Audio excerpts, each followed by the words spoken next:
A mund të na ofrojë historia një lloj zgjidhjeje për të ardhmen? Historiani nuk është një profet. Siç qenia njerëzore nuk është gjithmonë racionale.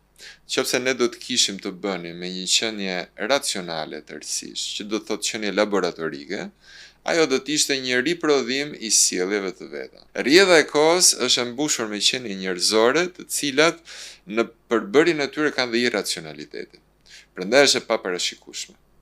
Dhe ai historian që është i bindur se duke njohur të shkuarën mund të parashikojmë të ardhmen, është duke shprehur me guxim një bazë të madh. Por nga ana tjetër, historia na ofron diçka, e cila ka të bëjë me atë që është multidimensioni, pra dimensioni shumë fisht i njerëzores.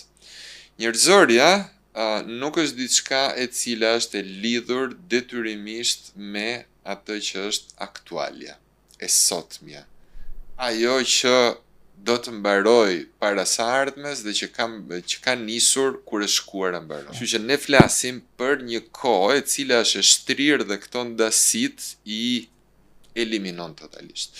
Kjo do të thotë, nga ana tjetër, që historia ne na shërben pikërisht për të kuptuar që nga e shkuara në të ardhmen duke kaluar përmes të tashmes, kemi të bëjmë gjithmonë me të njëjtin subjekt, që është qenia njerëzore. Dhe duke pasur të bëjmë me të njëjtin subjekt, ne fare mirë mund të bijem dakord që ndërmarrjet e mëdha parashikuese janë të pamundura. Por mund na ndihmojnë që ta kuptojmë njeriun. Dhe ta kuptojmë është shpeshherë më e rëndësishme se sa ta parashikojmë.